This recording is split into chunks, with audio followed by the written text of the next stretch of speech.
மக்கள் தர்பார் நிகழ்ச்சி கரகோஷத்துடன் மீண்டும் தொடர்கின்றோம். சொல்லுங்க, ஆரம்பிங்க. டெக்னாலஜிலாம் நம்ம நாட்டுக்கு முக்கியம்தான். ஆனால் அது கட்டுப்பாடு இல்லாத காட்டு யானையாக மாறிடக்கூடாது. நமக்கே தெரியாமல் நம்மளோட வாய்ஸை நம்மளோட ஃபேஸை வச்சு வீடியோ க்ரியேட் பண்ணி நம்ம ஃப்ரெண்ட்ஸுக்கு பணம், நம்ம உதவி கேட்குற மாதிரி பணம் கேட்குறாங்கய்யா.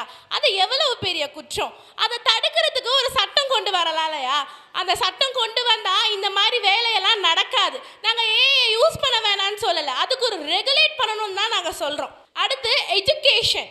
நம்ம என்ன பண்ணுறோம்? வருஷத்தோட பாதியிலேருந்து கடைசி வரைக்கும் தியரி படிக்கிறோம். ப்ராக்டிக்கலுக்கு 2 நாளைக்கு முன்னாடி மட்டும்தான் இருக்கிற 20 எக்ஸ்பெரிமெண்ட்டையும் மாங்குன்னு படித்து ரெக்கார்ட் நோட் எழுதி போய் சப்மிட் பண்ணுறோம். இதனால் என்ன யூஸ் இருக்குங்கய்யா? அதாவது ஆர்டிகல் 21A என்ன சொல்லுதுன்னா, free and compulsory education, elementary education to the students. இந்த ஆக்டில் நீங்கள் ப்ராக்டிக்கலையும் கொண்டு வந்தீங்கன்னா எங்களுக்கு ரொம்ப யூஸ்ஃபுல்லாக இருக்குங்க இல்லையா? அது எங்களோட வேலை வாய்ப்புக்கு மிகவும் பயனுள்ளதாக இருக்கும். அடுத்ததாக சைபர் கிரிமினல். சைபர் கிரிமினல் அப்படின்னா நம்மளுடைய பேரை மறைச்சிட்டு, நம்மளோட அடையாளத்தை மறைச்சிட்டு நம்ம எவ்வளவு பெரிய குற்றம் வேணாலும் பண்ணலாம். அதாவது பேங்க்ல கள்ள நோட்டு அடிக்கிறவனுக்கு 10 வருஷம் ஜெயில் தண்டனையா, ஆனால் ஒரு லிங்க் அனுப்பி கோடியா சம்பாதிக்கிறவனுக்கு 3 வருஷம் தான் தண்டனையா. இது என்னங்கய்யா உங்க சட்டம்? இந்த சட்டத்தை மாற்றணும்ல. சரி, சட்டம்னு சொல்றேனே, சட்டத்தை மாத்தலாம். இதுக்கு என்னன்னா அவங்க என்ன சொல்றாங்க, நம்ம கோடி அடிச்சிடலாங்கிறாங்க. சட்டம்னு சொல்றேனே, அந்த சட்டத்தை மாத்தினா மட்டும் குற்றம் குறையுமா? சட்டம் மாறினாலும் குற்றம் பண்ணவன் பண்ணிக்கிட்டே தான் இருப்பா. அதுக்கு என்ன பண்றதுன்னா, நம்ம மக்களோட மனமாற்றம் மட்டும்தான் அதுக்கு ஒரே வழி. மக்களோட மனமாற்றம் மட்டும்தான் அதுக்கு ஒரே வழி. மக்கள் மனம் மாறினால்தான் இந்த மாதிரி குற்றம் எல்லாம் நடக்காது. அதாவது சட்டம் அப்படின்றது ஒரு ரயில்வே ட்ராக் மாதிரி இருக்கணும். அதுக்கு மேலே போகிற நம்ம ட்ரெயினாக இருக்கணும். இந்த 2 இணைஞ்சு போனாதான் நீதின்ற நமக்கு ஒன்று சரியாக கிடைக்கும். அதனால் இக்கால வாழ்க்கைக்கு சட்டம் மாற்றுதல் மட்டும்தான் ஒரே வழி என்று கூறி விடைபெறுகிறேன். நன்றி. சிறப்பு. இன்றைய கால குழந்தைகளுக்கு தன்னுடைய பெற்றோர் படும் கஷ்ட நஷ்டங்கள், உழைப்பு எதுவுமே தெரியறதில்லைங்கய்யா. அதே போல பெற்றோர்களும் நான் படுற கஷ்டத்தை பார்த்து என் பிள்ளையும் கஷ்டப்படக்கூடாதுன்றதுக்காக தன்னுடைய கஷ்டம், உழைப்பு, நஷ்டம் எல்லாத்தையும் அந்த பெற்றோரோட மூடி மறைச்சிடுறாங்க ஐயா. என்றைக்கு இன்றைய காலத்து பிள்ளைகள் தன் பெற்றோர் படும் கஷ்டத்தையும் உழைப்பையும் புரிஞ்சுக்கிட்டு வளர்றாங்களோ அன்றைக்கு தான் இந்த சூழல்ல மாற்றம் ஏற்படும். அதனால தான் சொல்றேன், இன்றைய சூழல்ல உழைக்கும் உழைப்புக்கு தான் மாற்றம் வேண்டும்னு. ஐயா, இன்றைய சமுதாயத்தில் எப்படி நடக்குதுன்னு தெரியுமா? என்ன நடக்குதுன்னு தெரியுமா? 1000 ரூபாயை கொடுத்து டிக்கெட் எடுத்து ரஜினிகாந்த் நடித்த கூலி படத்தை பார்க்குறவனை மதிக்கிற இந்த சமுதாயம், அதே 1000 ரூபாயை உழைச்சி கஷ்டப்பட்டு சம்பாதிக்கிற கூலிக்காரனை மதிக்க மாட்டேங்குது ஐயா. இந்த சமுதாயம் என்றைக்கு உழைப்புக்கு மதிப்பு கொடுக்குதோ அன்றைக்கு தான் இந்த சூழல்ல மாற்றம் ஏற்படும் ஐயா. சிறப்பு, வாழ்த்துக்கள். அருமை. நன்றி ஐயா.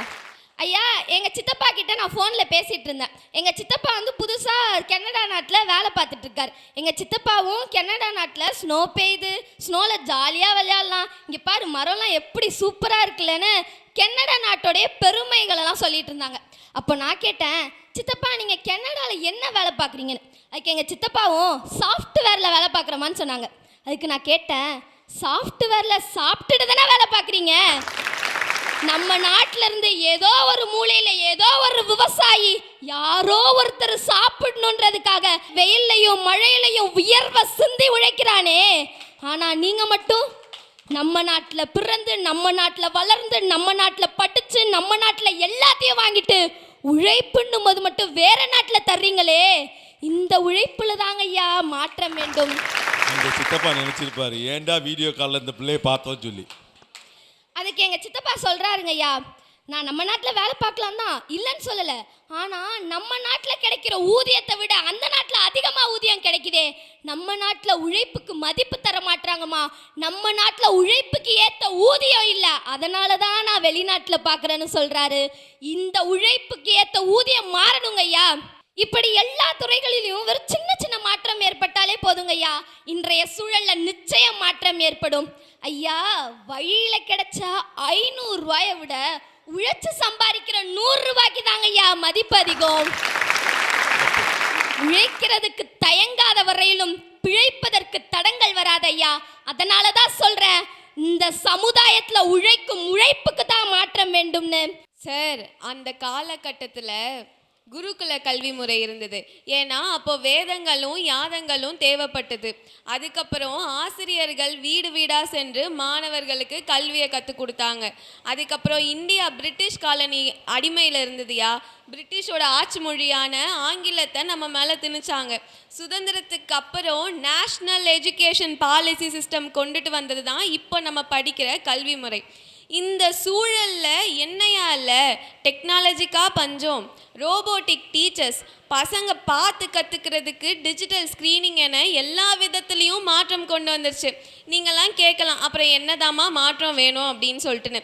கல்வியை அணுகும் முறையிலையும் அந்த கல்வியை யாரிடம் கொண்டு சேர்க்கணுங்கிறதுலையும் மாற்றம் வேணும். ஐயா, நம்ம கிட்ட இருக்க கல்வியை வச்சு, டெக்னாலஜியை வச்சு ஒவ்வொரு விவசாயியையும் பிஸ்னஸ் மேனாக மாற்றிருந்தா இந்தியா வளர்கின்ற நாட்டில் இல்லை, வளர்ந்த நாட்டிலேயே முதலிடம் பெற்றுக்கும். அருமை அருமை அருமை, சூப்பர். ஐயா, யுனெஸ்கோவின் ஆராய்ச்சிப்படி ஒரு மனுஷனுக்கு கவன சிதறல் 30 நிமிடங்களில் ஏற்படும்னு சொல்கிறாங்க.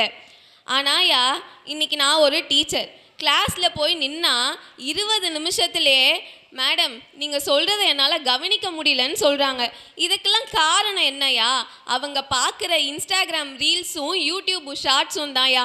இது மட்டும் இல்லை, உங்கள் குழந்தையோட கவனத்தை அதிகரிக்க நாங்கள் ஒமேகா 3 ஃபேட்டி ஆசிட் மாத்திரை தரோம், அதை கொடுங்கங்கிறாங்க.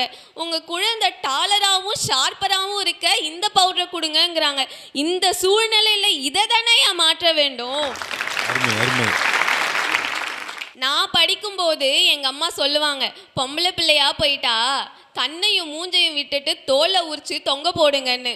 இப்பெல்லாம் பாஸ், ஆம்பளை பிள்ளைக்கு அதான். ஏதோ உங்களுக்கு மட்டும்தான் சொன்ன மாதிரி பேசுறீங்க, நாங்களும் பாவப்பட்ட ஜென்மம் தான். பேசுங்க. இப்போ ஒரு ஸ்டூடெண்ட்ஸ் கிட்ட ஏமா ஹோம்ஒர்க் முடிக்கல, கொடுத்து 2 நாள் ஆகுது அப்படின்னு சொன்னா அவங்க பேரண்ட்ஸை கூட்டு வந்து என் பொண்ணையோ பையனையோ அதத்தி பேசாதீங்க, அவள் ஸ்கூலுக்கு வரவே பயப்படுறா அப்படிங்கிறாங்கய்யா. இந்த படிப்பில் மாற்றம் வேணும் அப்படின்னா கண்டிப்பாக பெற்றோர்களோட கண்ணோட்டம் மாற வேண்டும் என்று சொல்கிறேன்யா. பெற்றோர்கள் கண்ணோட்டம் மாறினா எந்த மாணவர்களும் மதிப்பெண் பின்னாடி ஓட மாட்டான். அவனுக்கு என்ன புரியுதோ என்ன வருதோ அதை தேடி போவான்யா. இன்றைய சூழலில் படிக்கும் படிப்பிலே மாற்றம் வேண்டும் என்று கூறி விடைபெறுகிறேன். சிறப்பு. வீதிக்கோரு ஜாதியுண்டு, ஜாதிக்கோரு கட்சியுண்டு, நீதி சொல்ல மட்டும் இங்கு யாரும் இல்ல, சனா நிம்மதியா வாழ ஒரு நாதி இல்ல, இது நாடா நாடா இல்லை காடா, இதை கேட்க யாரும் இல்லை தோழா. ஐயா, வெளிநாட்டில் தரையில் எச்சில் துப்புனா கடுமையான தண்டனை. ஆனால் நம்ம நாட்டில் எச்சில் துப்புன ஒருத்தனை தொடடான்னு சொல்கிறதுக்கு கூட சட்டம் இல்லை.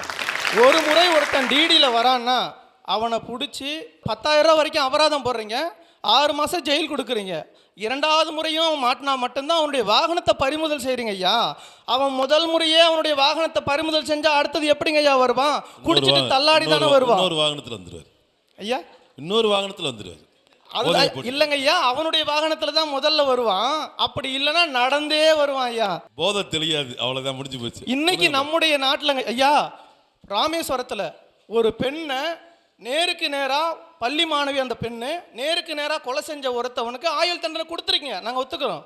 ஆயுள் தண்டனை கொடுத்தீங்க. யாருடைய காந்தி ஜெயந்தி வருது, விஜயதசமி வருது, உங்கள் பிறந்த நாள், எங்கள் பிறந்த நாள், அவங்க பிறந்த நாள்னு அவனுடைய தண்டனை ஃபுல்லாக குறைஞ்சி போயிடுதுங்க ஐயா. ஒரு உயிரை பறித்தவனுடைய உயிரை எடுப்பதை விட ஒரு நியாயம் ஒன்றும் கிடையாதுங்க ஐயா. இஷ்டகாசா ஐயா, சொல்லுங்க. இஷ்டகாசா ஒரு கிரிமினல் குற்றத்தில் நம்ம கேஸ் கொடுக்க போகணும்னா 2 வழி இருக்கு ஐயா. உங்களுக்கு தெரியாது இல்லை? தெரியாது, சொல்லுங்க, பரவாயில்ல. 2 வழி இருக்குங்க ஐயா. இந்திய குற்றவியல் பிரிவு 154ல் நேரடியாக போய் ஸ்டேஷனில் கம்ப்ளைண்ட் கொடுக்கலாம். நம்ம கம்ப்ளைண்ட் கொடுக்க போகிறவங்க உங்களை மாதிரி பெரிய ஆளாக இருந்தால் அந்த கம்ப்ளைண்ட்டை எழுதக்கூட மாட்டாங்க ஐயா. அதுக்கு பதிலாக நீங்கள் என்ன செஞ்சீங்க? அதே நல்லா தானே பேசுறீங்கன்னு சொன்னேன் நான். அடுத்தது வர அப்புறம் ஏன் இப்படி ஒரு தாக்குதல்? நல்லா பேசுறீங்க, சிறப்பாக பேசுறீங்க, ஆக்ட்லாம் கரெக்டாக சொல்றீங்க, பேசுங்க. சரிங்க ஐயா. அதுக்கப்புறம் போலீஸ்காரங்க கேஸ் எடுக்க மாட்றாங்க, கேஸு கோர்ட்டுக்கே போகலை. ஐயா நான் கேஸ் கொடுத்தேன் போய் வேலையை பாரியா, ஐயா நான் கேஸ் கொடுத்தேன் போய் வேலையை பாரியா, இப்படியே போய்கிட்டு இருந்த காலத்தில் தான் நீங்கள் ஒரு மாற்றத்தை கொடுத்தீங்க. என்னென்னு அதே செக்ஷனில் 156ல் செகண்டில் அண்டர் செக்ஷன் 200ல் நேரடியாக ஜட்ஜ்மெண்ட், அதாவது ஜட்ஜிக்கிட்டே போய் கொடுக்குற மாதிரி ஒரு கம்ப்ளைண்ட்டை ரெடி பண்ணியிருந்தீங்க. 200 சிஆர்பிசியில் நீதிபதியிடம் போய் புகார் செலுத்தும் நடைமுறையை சொல்லிட்டார். சொல்லுங்க. இப்படிப்பட்ட சட்டங்களை நீங்கள் கொண்டு வந்தீங்க. எதுக்காக கொண்டு வந்தீங்க? முன்னாடி இருந்த தவறுக்கு நீதி கிடைக்கலன்ற ஒரே காரணத்தினால அடுத்த ஒரு சட்டத்தை கொண்டு வந்தீங்க. இன்னைக்கு இருக்கிற காலகட்டத்தில் இது போதாதுங்க ஐயா, இன்னும் சட்டத்தில் மாற்றம் வேண்டும் என்பதுதான் என்னுடைய வாதம். ஐயா, இன்னைக்கு நம்முடைய நாட்டில் ஒருத்தர் இருக்கார், என்னென்ன படிச்சிருக்கார் தெரியுமா ஐயா? MA, ML, MPhil, MEd, PhD, master of, அதாவது போஸ்ட் டாக்டரேட்டுங்க ஐயா. இவ்வளவு படிக்க வேண்டிய அவசியம் என்னையா இருக்கு? வச்சு குத்த போறீங்க நீ, அதுதான். இவ்வளவு படிக்க வேண்டிய அவசியம் என்னையா இருக்கு? ஒரு சட்டத்தை ஒன்று மட்டும் படிச்சுட்டு நீங்க இருந்திருக்கலாம்ல ஐயா. இதுக்கு மேலேயும் சட்டங்களை நம்ம படித்ததன் மூலமாக தான் சட்டங்களில் மாற்றங்களை கொண்டு வர முடியும்னு தானேயா நீங்கள் இவ்வளோ படிச்சிருக்கீங்க. எனக்கே இப்போதான் புரியுது நம்ம படித்த படிப்புக்கு இவ்வளோ இன்ஃப்ளூயன்ஸ் இருக்கான்னு சொல்லி. மக்களினுடைய வாழ்க்கை மாற்றம் மாறிக்கொண்டே இருப்பதனால் சட்டத்திலும் இப்பொழுது நாம் பார்த்து கொண்டிருக்கக்கூடிய சட்டத்திலும் மாற்றம் இருந்தால் மட்டுமே சமூகம் நல்ல நிலைக்கு வரும் என்று கூறி நன்றி கூறி விடைபெறுகிறேன். நன்றி, வணக்கம். அருமை, வாழ்த்துக்கள். எதிர்காலத்தில் சினிமா பாடகராக வாழ்த்துக்கிறோம். ஒரு ஸ்டூடெண்ட்டுக்கு திரும்புகிற பக்கமெல்லாம் நீ எவ்வளவு மார்க் எடுத்த, என்ன ரேங்க் வந்த, மார்க் கம்மியாக எடுத்தியா நிறையா எடுத்தியா அப்படின்னு கேட்டுகிட்டே இருந்தா என்ன சார் நினைப்பான் அந்த ஸ்டூடெண்ட்? எடுத்த மார்க் ரைட்டாக தப்பாக நினைப்பா, அதில் என்ன இருக்குது? இதில் மார்க்கை கேட்கவே கூடாதுன்னு சொல்கிறீங்களா? இல்லை சார், ஒரு ஸ்டூடெண்ட் திரும்புகிற பக்கமெல்லாம் அதை மட்டும் தான் கேட்குறாங்க. ஆமாம், நீங்கள் மார்க் வாங்கியிருக்கீங்க, வாங்கலாம், தெரியுமா வேணாமா? திரும்புகிற பக்கமெல்லாம் மார்க் ரேங்க் அப்படியே பற்றி பேசி உங்கள் மேலே எவ்வளோ அன்பு வச்சுருந்தா மார்க்கை கேட்பாங்க. சிஸ்டர் யோசிச்சு பாருங்க சார். நேராக கேட்குறதெல்லாம் போக ஃபோனில் கேட்பாங்க, அதெல்லாம் இருக்குது சார். அதே அன்பு வச்சிருக்கவன் தான் மார்க் கேட்குறான்னு சொல்கிறீங்கல்ல, வெறுப்பு எடுக்கிறவன் தான் சார் இப்போ மார்க் கேட்குறான். இப்போ கேரக்டர் மாறி போச்சியா? நல்ல மனுஷன் காசு நான் மார்க் கேட்கறது இல்லையா? அப்படி இப்படி திரும்புகிற பக்கமெல்லாம் மார்க்கு ரேங்க்கு இதை பற்றியே பேசிகிட்டு இருந்தா, ஓ மார்க் தான் எங்கள் மதிப்பை தேடி கொடுக்குது, அப்போ எப்படியாச்சும் நம்ம மார்க்கை வாங்கி ரேங்க்கில் வரணும் அப்படின்னு நினைப்பான் சார். அப்படி நினைக்கிறவன் சும்மா இருப்பான்னு நினைக்கிறீங்களா? கண்டிப்பாக கிடையாது. ஏதாவது பண்ணி ரேங்க்கில் வந்து முன்னேறணும் அப்படின்னு நினைப்பான். அப்படி ட்ரை பண்ணுறத நேர்மையான வழியில் போய் ட்ரை பண்ணால் பரவாயில்ல, அதை பண்ண மாட்டான். குறுக்கு வழியில் போய் தான் நம்ம பசங்க முன்னேறணும்னு நினைப்பாங்க. அப்படி குறுக்கு வழியில் போய் என்ன பண்ணுவான்? எக்ஸாம் ஹாலுக்கு பிட் எடுத்துகிட்டு போய் எழுதுவான். இன்னைக்கு இப்போ அதெல்லாம் திறமை. வாத்தியார் பார்க்காம பிட் எழுத எவ்வளோ பெரிய கஷ்டம் தெரியுமா உங்களுக்கு? எழுதுனால தெரியும் உங்களுக்கு, எழுதாதனால உங்களுக்கு தெரியல. சார் எப்போ சார் தப்பு செய்யறது போய் திறமையாச்சு? இப்போதான். சரி சார், அதை விடுங்க, விட்டுருவோம். அப்படி விட்டு கொண்டு போய் எழுதுறது தப்பு தான். அப்படி அது தப்பு இல்லை அப்படின்னு உங்கள் யாராலையும் சொல்ல முடியுமா? சொல்ல முடியாது. அதுக்கு காரணம் என்ன தெரியுமா? எக்ஸாம் ஹாலுக்கு பிட் எடுத்துகிட்டு போய் எழுதுறது ரூல்ஸுக்கும் சட்டத்துக்கும் அகெயின்ஸ்டான ஒரு விஷயம். இன்னைக்கு நம்ம படிக்கிற படிப்பில் மாற்றம் கொண்டு வந்தா ஆட்டோமேட்டிக்காக சட்டமும் மாறப்போகுது. ஆர்வம் மாறாதா சார்? ஆமாம் ஆமாம் ஆமாம். சரி, சில பேர் இந்த மாதிரி பிட்டு கொண்டு போய் எழுதுறாங்க அப்படின்னு நீ சொல்றியம்மா? நான் இல்லைன்னு சொன்னா ஆமா நான் சொல்ல போது அந்த பொண்ணு சொல்ல ஆமா சொல்லிட்டு ஆமாடா குட்டி சொல்லிட்டாமா. சரி, சில பேர் இந்த மாதிரி பிட்டு கொண்டு போய் எழுதுறாங்க. இன்னும் சில பேர் நான் உண்மையாக படித்து எழுதுறேன் அப்படின்னு சொல்கிறாங்கல்ல, அவங்கெல்லாம் எக்ஸாம் ஹாலை விட்டு வந்ததுக்கப்புறம் ஒரு 2 பீரியட் கழிச்சு அவங்க எழுதின கொஷின் பேப்பரையே எடுத்துகிட்டு போய் ரேண்டமாக ஒரு கொஷினுக்கு, இந்த கொஷினுக்கு என்னம்மா ஆன்சர் அப்படின்னு நீங்கள் கேட்டு பாருங்கள். அதுக்கு அந்த ஸ்டூடெண்ட் சொல்லுவான், ஓ இந்த கொஷினா நான் படித்த மாதிரி எக்ஸாம்லேயும் வந்துச்சு, இதுக்கு நான் ஆன்சர் எழுதினேன், கன்ஃபார்ம் எனக்கு ஃபுல் மார்க் வரும் பார்க்குறியா, ஆனால் இப்போ அதுக்கு எனக்கு ஆன்சர் மறந்து போயிடுச்சு அப்படின்னு சொல்லி சிரிச்சு மழுப்பான் சார் அந்த ஸ்டூடெண்ட். இதுவே அந்த காலத்துல இருந்து படித்து பார்த்தவங்களை கேளுங்க, அன்னைக்கு படித்ததை இன்னைக்கு ஆணித்தரமாக சொல்லுவாங்க. அதுக்கு காரணம் அவங்களுக்கு இருந்த எஜுகேஷனல் சிஸ்டம் அப்படி, அதாவது படிப்பு முறை அப்படி இருந்துச்சு. அதனால தான் சார் சொல்கிறேன், இன்றைய சூழலில் படிக்கும் படிப்பில் மாற்ற வேண்டும் அப்படின்னு. சரிங்க, மாற்றிடுவோம். ஐயா, இந்த உலகத்தில் பிறந்த எல்லா மனுஷனும் பிறந்ததுலேருந்து மரிக்கிற வரைக்கும் கடைசி வரைக்கும் தன் கூட யாரு தான் வருவான்னு யோசிச்சுக்கிட்டே தான் பயணிக்கிறான். அப்பாவும் சரி, அம்மாவும் சரி, மனைவியும் சரி, பிள்ளையும் சரி, கடைசி வரைக்கும் கூட வருவாங்களான்னு கேட்டால் கொஞ்ச நேரம் கூட வருவாங்க. கடைசி வரைக்கும் நம்ம கூட வர்றது யாருன்னா நம்ம உழைக்கிற உழைப்பு தாங்கயா. அந்த உழைப்புல மாற்றம் வேணும்னு தான் இந்த அரங்கத்தில் நான் பேச வந்திருக்கேன். ஐயா, இந்த அரங்கத்தின் வாயிலாக மக்களை பார்த்தோம், இதை பார்த்துக்கிட்டு இருக்க எல்லாரும் பார்த்து ஒரு 3 கேள்வியை கேட்குறேன். நாட்டோட எல்லைக்கோட்டில் நின்றுக்கிட்டு எதிரி நாட்டு இராணுவம் நம்மளை தாக்காதபடிக்கு பணியில் வேலை செய்கிற இராணுவ வீரன் ஒரு பக்கம், அதுவே மைதானத்து எல்லைக்கோட்டில் நின்றுக்கிட்டு பந்து கோட்டை தாண்டக்கூடாதுன்னு உழைக்கிற கிரிக்கெட் வீரன் ஒரு பக்கம். 2 பேரும் உழைக்கிறாங்க. 2 பேருக்குமான அந்தஸ்தும் அங்கீகாரம் ஒன்றா இருக்கா? ஒரு அரசியல் தலைவர் தேர்தலுக்கு முன்னாடி உழைக்கிற உழைப்பும் தேர்தலுக்கு பின்னாடி உழைக்கிற உழைப்பும் ஒன்றா இருக்கா? இந்த 2 கேள்வியை சேர்த்து இன்னொரு கேள்வி, சாலை ஓரத்தில் ஹெல்மெட் போடாமல் வாகனம் ஓட்டுற ஒரு பயணியை தடுத்து ஃபைன் போடுற போலீஸும், அதே நேரத்தில் கொலை குற்றமோ கொள்ளை குற்றமோ இல்லை கடுங்குற்றமாக நடக்கிற குற்றவாளிகளை துரிதமாக பிடிக்கிறதுக்காக உழைப்புற உழைப்பும் ஒன்றா இருக்கான்னு கேட்டால் இந்த 3 உழைப்பும் இந்த சமூகத்தில் ஒன்றா இல்லை. அந்த உழைப்பில் மாற்ற வேணுங்கிறது தான் இந்த அரங்கத்தில் மாற்றம் வேண்டுங்கிறது. காமராஜருக்கு ஒரு பேர் இருந்துச்சு, கிங் மேக்கர், தலைவர்களை உருவாக்குற தலைவர். அவர் நல்லா உழைச்சதுனால தான் அவர் தலைவர்களை உருவாக்குற தலைவராக இருந்தார். அதனால தான் ஆட்சி கட்டில் அமர்ந்தார், பள்ளிக்கூடங்களை திறந்தார், எல்லா மாணவர்களையும் படிக்க முடிக்க வச்சது. அதனால் நான் சொல்கிறேன், இன்றைய சூழலில் உழைப்பு தான் முக்கியமாக இருக்குது. அதனால் உழைப்பில் மாற்ற வேணும். சட்டத்தை எழுதினார் அம்பேத்கர்னு சொன்னீங்க இல்லையா? இரவு எல்லோரும் தூங்கிக்கிட்டு இருக்கும்போது அம்பேத்கர் மட்டும் முழிச்சுக்கிட்டே இருந்தாராம். தூங்க இல்லையா? ஏன் தூங்கலை? காந்தியும் நேரும் தூங்கிக்கிட்டு இருக்காங்க, நீங்கள் தூங்க வேண்டியதானே? இந்தியா சுதந்திரம் அடைஞ்சிட்டுன்னு சொல்லும்போது இந்தியாவுக்கு சுதந்திரம் அடைஞ்சது என்பது உண்மைதான் தம்பி. ஆனால் எத்தனையோ மக்கள் இன்னும் சுதந்திரம் இல்லாமல் இருக்காங்க. அந்த சுதந்திரம் பொருளாதார சுதந்திரம், எல்லோருக்கும் சமமான பொருளாதாரமும் அங்கீகாரமும் கிடைக்கிற வரைக்கும் இரவு பகல் பாராம நான் உழைப்பேன்னு சொன்னார் அம்பேத்கர்.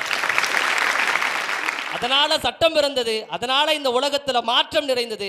எனவே அம்பேத்கரை போலவும் காமராசரை போலவும் எல்லாரும் உழைக்கணும். உறங்கி கொண்டிருக்கும் மனிதர்களே, உங்களை பார்த்து ஒரு இளைஞன் அறைகூவலிடுகிறேன். நாட்டையும் சமூகத்தையும் மாற்றுவதற்கு நல்லதோர் உழைப்பு தேவை. அண்ணல் அம்பேத்கரை போலவும் காமராசரை போலவும் உழைக்க நீங்கள் தயாராக இருந்தால் நாடு முன்னேறும். அதனால் சொல்லுகிறேன், இன்றைய சூழலில் உழைப்பிலே மாற்றம் வேண்டும் வேண்டும். மாற்ற தயாராகும் மாணவர்கள் அணிவகுத்து வாருங்கள். நன்றி, வணக்கம். இன்னைக்கு உட்கார்ந்துருக்க எல்லாரும் அவங்க நினைச்சதை பேசுறாங்க, நினைச்சதை சொல்றாங்க. அதுக்கே நம்ம சட்டத்துல right to freedom to talk அப்படின்ற ஒரு சட்டம் இருக்கிறதால தான் அவங்களால இவ்வளோ சொகுசா உட்காந்து பேச முடியுது. அதுவே இவங்க எல்லாருக்கும் வாய்ப்போட்டு சட்டம் போட்டா என்ன சார் நடக்கும்? அப்போ இன்னைக்கு இவ்வளவு சுதந்திரமா த ப்ரவுட் சிட்டிசன் ஆஃப் இந்தியான்னு எல்லாரும் தன்னை நெஞ்ச நிமித்திக்கிட்டு சொல்லணும்னா அதுக்கு நம்ம சட்டம் மிக தெளிவாகவும் ஒழுங்காகவும் இருக்கணும்னு நான் இந்த இடத்துல சொல்ல வந்திருக்கேன். நம்ம நாட்டு நீதிமன்றத்தில் வந்து எப்போவுமே ஒரு நீதி தேவதை நின்றுட்டு இருப்பாங்க. அவங்க கண்கள் கட்டப்பட்டிருக்கும். ஏன்னு தெரியுமா? கண்ணு தெரியலப்பா. அதாவது எனக்கு முன்னாடி யாரும் விஐபியும் கிடையாது, ஏழையும் கிடையாது, எல்லாரும் சமந்தான் அப்படின்னு சொல்றதுக்காக தான் அவங்க கண்ணு கட்டிக்கிட்டு இருக்காங்க. ஆனா இதுவே ஜப்பான் நாட்டில் அந்த நீதி தேவதை கண்கள் கட்டப்பட்டிருக்குன்னா அந்த கட்டை அவுத்துட்டு கையில வாளோட நிக்கிறாங்க.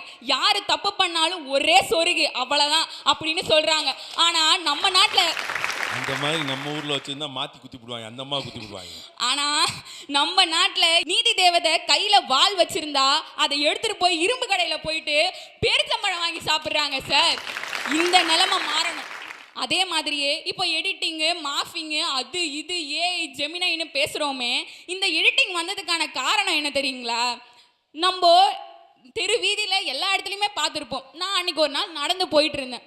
அர்னால்டு ஜிம் அப்படின்னு எழுதிருந்துச்சு. கீழே பார்த்தா தமன்னா ஃபோட்டோ. நான் யோசிக்கிறேன், அர்னால்டுக்கு தமன்னாக்கு என்னடா சம்மந்தம் அப்படின்ட்டு.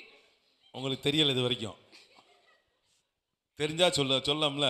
தெரிஞ்சவங்க யார் இருந்தாலும் சொல்லுங்க. அவங்களுக்கு ஒரு 1000 ரூபாய் பரிசு உண்டு, இயக்குனர் கொடுத்துருவார். தமன்னாவுக்கும் அர்னால்டுக்கும் என்ன ரிலேஷன்ஷிப் இருக்குன்னு சொல்லி தமன்னாவை பார்த்து அர்னால்டு வந்து பில்டப் பண்ணுவார். அதுக்காக தான் அதான் ரிலேஷன்ஷிப். தமன்னாவை பார்த்தா ஆட்டோமேட்டிக்காக அர்னால்டு பில்டப் வந்துடும். புரியலை பார்த்தீங்களா உங்களுக்கு? எங்களை மாதிரி பெரியவங்ககிட்ட கேட்டு தெரிஞ்சுக்கோங்க. ரைட். அப்படி ஒரு பேனர்ல இருந்து எல்லா இடத்துல இருந்து யார் படத்தை வேணாலும் போடலாம், என்ன வேணாலும் செய்யலாம். பேனர்ல கூப்பிடுறது நாங்க, கூச்சப்படாம வாங்கன்னு கூட எழுதலாம். இந்திய நாட்டுல எவனும் எதுவும் கேட்க மாட்டான். அதே மாதிரியே 2 வீலர்னு பேரை வச்சுக்கிட்டு ஒத்த வீல கட்டிட்டு ஒத்த வீல மேல தூக்கிக்கிட்டே ஓட்டலாம், TTF மாதிரி. அதையும் யாரும் கேட்க மாட்டாங்க. அதனால தான் சார் சொல்றேன், சட்டம் மாற்றப்பட வேண்டும். அட்ஜார்ன்மெண்ட், அதாவது ஒத்திவைப்புன்ற வார்த்தையை நம்ம சட்ட புத்தகத்திலேருந்து மொத்தமா எடுக்கணும். தீர விசாரிப்பதே மேல்னு சொல்றோமே, தீர விசாரிக்கிறோமா? இல்ல. அதுதான் இங்க மாற்றப்பட வேண்டும். குற்றவாளின்னு ப்ரூவ் ஆயிருச்சா, இந்த ஆயுள் தண்டனை, இந்த ஃபைன், இதெல்லாம் தேவையே இல்லை, தூக்கில போடுங்க, அவ்வளவுதான். டைரக்டா ஒரே ஒரு தண்டனை தான், தூக்கில போட்டுருங்க. ஒரு உயிருக்கு இன்னொரு உயிர் தான் சார் பதில். ஆனா குற்றங்கள் குறையணும்னா நம்ம மாறணும். மாற்ற வேணும் சொல்லிட்டு இருந்தா மட்டும் பத்தாது, மக்களுக்கும் அந்த விழிப்புணர்வை தரணும். சார், ஒரு சின்ன ஒரு மார்டியர்ஸ் டே இல்லை வந்து ரிபப்ளிக் டே, இண்டிபெண்டன்ஸ் டேனா ஒரு ஸ்கூலுக்கு வந்து பிளெட்ஜ் எடுக்கிறாங்க, அப்படி இப்படின்னு எவ்வளவோ விழிப்புணர்வு பண்றாங்கன்ற பொழுது நம்மளோட லா, அதாவது நம்மளோட சட்ட புத்தகங்கள்ல இருக்கிற முக்கியமான லாஸ் அப்படின்னு எல்லா அந்த சட்டங்கள்லாம் எடுத்துட்டு ஏன் ஒவ்வொரு ஸ்கூலுக்கும் போய் விழிப்புணர்வு தரக்கூடாது? அப்படி ட்ரை பண்ணா எல்லா ஸ்டூடெண்ட்ஸ்க்கும் ஒரு விழிப்புணர்வு வரும். தப்பு பண்றதுக்கு முன்னாடியே தப்பு பண்ணா நம்மளை தண்டிச்சிருவோம், நம்ம வாழ்க்கையே பாழாயணுன்ற அளவுக்கு அவன் யோசிச்சா மட்டும்தான் குற்றங்கள் குறையும். அப்படிப்பட்ட குற்றங்கள் குறையணும்னா இளைஞர்கள் கையில கொடுங்க, நாங்க நல்லா கொண்டு வருவோம் இன்றைய சமுதாயத்தை. உங்ககிட்ட தானே இருக்கு இனி வரும் நாகூர் பிரியாணி. வாழ்த்துக்கள். மக்கள் தர்பார், விதி மாற்றும் தர்பார், ஒளியேற்றும் தர்பார், தர்பார் தர்பார். மக்கள் தர்பார், விதி மாற்றும் தர்பார், ஒளியேற்றும் தர்பார், தர்பார் தர்பார். 8 திசைகளில் எங்கும் உன் ஆற்றல் வெளிப்பட வேண்டும், நீ வாழ்வில் வென்றிட வேண்டும். படையாய் எழுவாய், ஏழை எளியவர்க்கெல்லாம் ஒரு நியாயம் கிடைத்திட வேண்டும், பொது உன்னால் நடந்திட வேண்டும். துணிவாய் வருவாய். மக்கள் தர்பார், விதி மாற்றும் தர்பார், ஒளியேற்றும் தர்பார்.